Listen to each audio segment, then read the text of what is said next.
जय माता दी, हर हर महादेव। आप सब जानते हैं कि सावन का बहुत ही पवित्र महीना चल रहा है और आज है माता अशोक सुंदरी का दिन और साथ ही है आज हरियाली तीज भी। इसलिए आज का दिन बहुत ही ज़्यादा विशेष है, बहुत ही ज़्यादा खास है। बहुत से लोग परेशान हैं कि हमारी मनोकामना पूरी नहीं हो रही है, हमारे घर में बीमारियां बहुत ज़्यादा हैं, पति पत्नी में लड़ाई झगड़े होते रहते हैं और धन की हमेशा कमी बनी रहती है।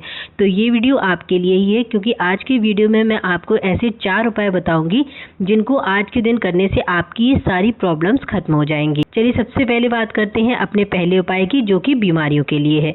देखिए, अगर आपके चेहरे पर बहुत सारे पिंपल्स हैं, दाग धब्बे हैं और वो ठीक नहीं हो पा रहे हैं, सिर्फ चेहरे पर ही नहीं, अगर आपके पूरे शरीर में कहीं पर भी दाग धब्बे हैं, कोई फंगल इन्फेक्शन हो गया है या दाद हो गई है, तो आपको ये वाला उपाय करना होगा। इस उपाय को करने के लिए आपको लेना है एक बेलपत्र, लाल चंदन का पाउडर और फिर पानी के साथ मिलाकर इसका पेस्ट बना लेना है, और लेना है पीले चंदन का पाउडर और इसका भी पेस्ट बना लेना है, और लेना है एक तांबे का कलश और उसमें जल भर लेना है अपने घर से।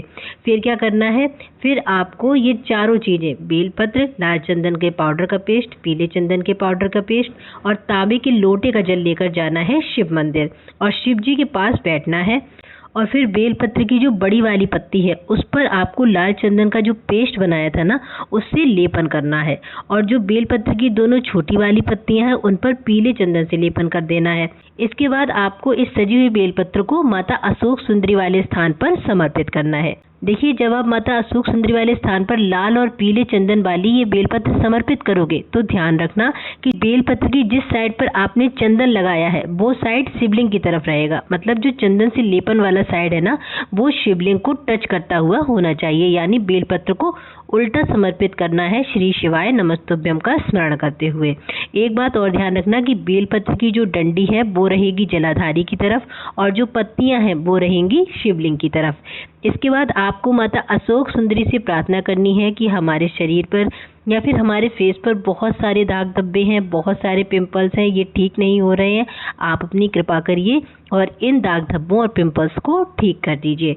इसके बाद आप जो 1 लोटा जल लेकर गए हो, उस जल को आपको शिवलिंग पर श्री शिवाय नमस्तुभ्यम का जाप करते हुए समर्पित कर देना है। फिर ये जल माता अशोक सुंदरी वाले स्थान से होता हुआ जलाधारी के नीचे गिरेगा। तब आपको इस जल को किसी पात्र या फिर कटोरी में ले लेना है और फिर इस जल को अपने घर लेकर आना। आपके शरीर में जहाँ पर भी दाग धब्बे हैं, जहाँ पर भी पिंपल्स हैं, वहाँ पर इस जल को 4-5 दिन तक लगातार शाम के टाइम प्रदोष काल में लगाना और फिर धो देना। याद रखना, आपको इस जल को केवल 4 या 5 दिन ही लगाना है। इस उपाय को करने से आपके शरीर पर जो भी दाग धब्बे हैं, जो भी पिंपल्स वगैरह हैं, वो सब खत्म हो जाएंगे। चलिए बात करते हैं अपने दूसरे उपाय की। देखिए, अगर आपकी कोई ऐसी मनोकामना है जिसको लेकर आप बहुत ज़्यादा परेशान हो और आपके घर में धन संपदा की हमेशा कमी बनी रहती है, तो आपको ये वाला उपाय करना है। आपको एक तांबे का कलश लेना है और उसमें भरना है जल अपने घर से और लेनी है एक बेलपत्र, जो कि कहीं से भी कटी फटी नहीं होनी चाहिए। अब चले जाना शिव जी के मंदिर और मंदिर पहुंचकर आपको ये बेलपत्र अर्पित करनी है माता अशोक सुंदरी वाले स्थान पर श्री शिवाय नमस्तुभ्यम का जाप करते हुए। और आप जो जल लेकर गए हो वो जल आपको इसी बेलपत्र के ऊपर 7 बार श्री शिवाय नमस्तुभ्यम का स्मरण करते हुए अर्पित करना है।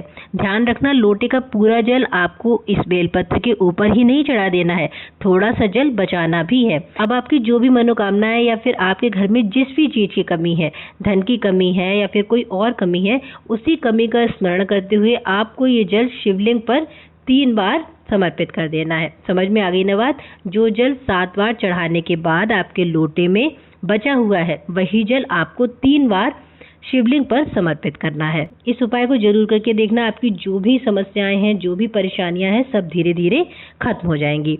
चलिए बात करते हैं अपने तीसरे उपाय की, लेकिन उससे पहले जो लोग इस चैनल पर पहली बार आए हैं और मेरी आवाज़ पहली बार सुन रहे हैं, वो चैनल को सब्सक्राइब कर देना और वीडियो को लाइक जरूर कर देना। आगे बढ़ते हैं, बात करते हैं अपने तीसरे उपाय की। सबसे पहले जानेंगे कि इस उपाय को करने से क्या क्या लाभ होते हैं। तो इस उपाय का जो पहला लाभ है वो ये है कि अगर पति पत्नी में बहुत ज़्यादा लड़ाई झगड़े होते हैं, हर छोटी बात पर बतंगड़ बन जाता है। और दूसरा, अगर आपके घर के सदस्यों में भी बहुत अधिक लड़ाई झगड़े होते हैं तो आप ये उपाय जरूर करना।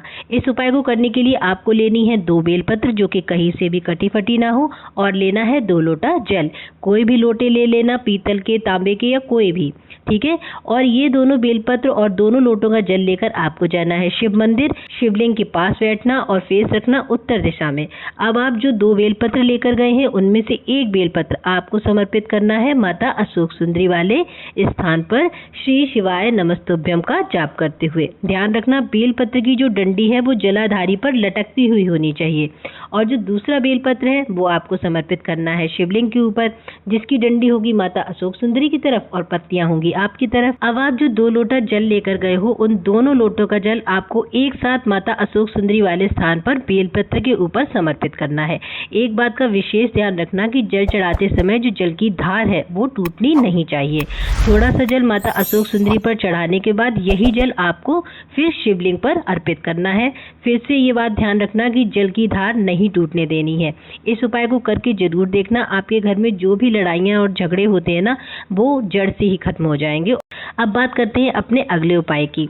सबसे पहले बता दूं कि ये उपाय करने से होता क्या है। तो ये उपाय है मनोकामना पूर्ति के लिए।